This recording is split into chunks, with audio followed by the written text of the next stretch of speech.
Hello everybody, this is Jim Hallberg with D3 Multisport. I want to talk to you something I've noticed over the years about confidence and confidence building.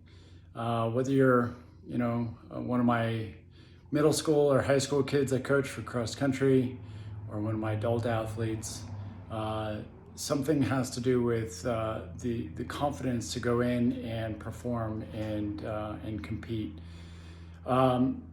Something that I had to learn, the hard way along the way. But what I've learned to do is kind of stack my confidence through workouts and through races. So I see a lot of people, they do the work, okay? They have great workouts, but then they show up to the races and, things start falling apart. They don't believe in themselves. They have all these self-doubts. They're not quite sure, what they can do. Maybe they don't believe in themselves. And I get it. I've actually been there myself. But I started thinking about this and what people can do to help change that mindset and the processes, that I take to go along and doing that. And I'm no psychologist, but I do feel like I've learned along the way, and maybe I can share something with you guys. So when I go do workouts, I would say most of my workouts are just average. There's nothing special about them, but I don't dwell on the bad ones. A lot of times I feel like kind of crappy in the pool, or maybe the run wasn't great, or the bike, my legs were heavy or whatever. And I let that go. I do not dwell on it. I do not think about it. I do not care. But when I do have a good workout, that's what I'm building on. I have the confidence to say, hey, I know it's in there. Man, that was a really good workout. And, hey, I'm getting pretty fit.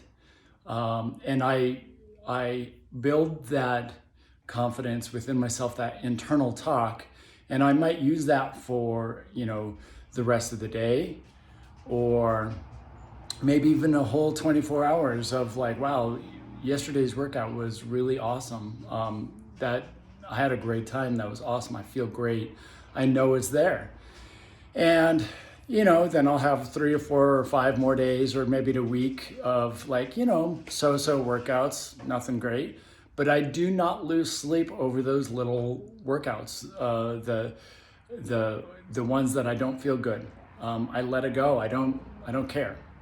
I'm only focusing on, and I'm only going to care about the ones that matter, the ones that give me hope and confidence. Now, and I build on that, and I build my resume with confident workouts, so that when I get to the race and I'm at the start line, I say, hey, you know what? I've done the work. I know what I'm capable of, and I can't control external factors. I don't know who shows up. It doesn't matter. I don't even look at the start list because it does not matter. I can't control what they do. I can control how good of a race they have.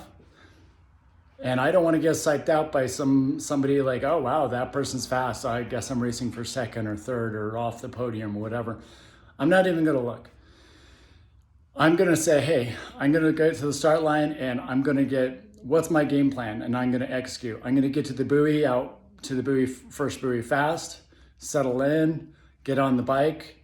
I'm going to push as hard as I can. I know what I can do on the bike. I know that my bike is my weapon, my tool of choice. Now, other people, it might not be. Maybe it's their run. Maybe it's their swim. So I'm going to race to my strengths, okay?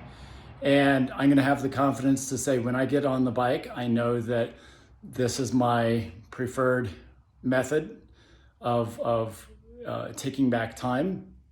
And when I get to the run, I'm going to execute my run plan. And one step after another, I'm going to be in the moment, okay? I'm going to focus on the swim first, and then I'm going to focus on the bike. And when I'm on the bike, I really don't think that much about the swim. And I really don't think that much about the run because I'm not doing that. I'm focusing on like doing what I can in the moment on the bike, and then doing the same thing in the moment on the run, and executing my nutrition plan, okay? But I'm having the confidence to say, I've done this in practice, and I've probably worked harder in practice or gone faster in practice, so I know it's there. I just have to pull it out on race day. And I am removing all self-doubt 2-3 days before the race. I'm just thinking about positive experiences that I've had. And really kind of like, it's almost egotistical, but to think like, I'm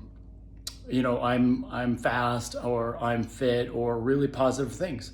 I've been in the situation of having self-doubt and ruining my races 2-3 days before the race even shows up because of uncertainty and doubt, and I shouldn't be here, and I'm not ready for this.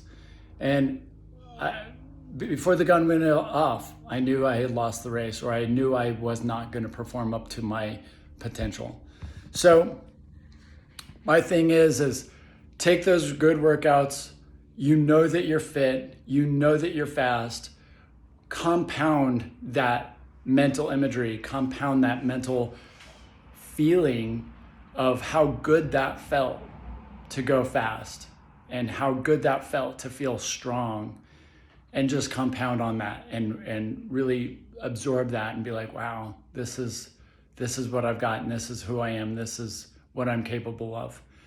And then when you get to the race, just pull that out and use that. That's in your bag of tools. And working on compounding positive and ignoring negative thoughts and negative workouts and bad workouts. Just throw them away. You don't need them. They're not there to help you. And anyway, I hope that helps. That's something that I've worked on over the years, and it really has helped me become a better athlete probably in the last 10 years, is really working on my mental game and my mental strengths. And it's something that I think is still needs work on in a lot of the people I see, whether you're, again, middle school, high school, or an experienced, 30, 40, or 50-year-old athlete. It's the mental game, the mental competence. So I hope that helps, and thanks again. Take care.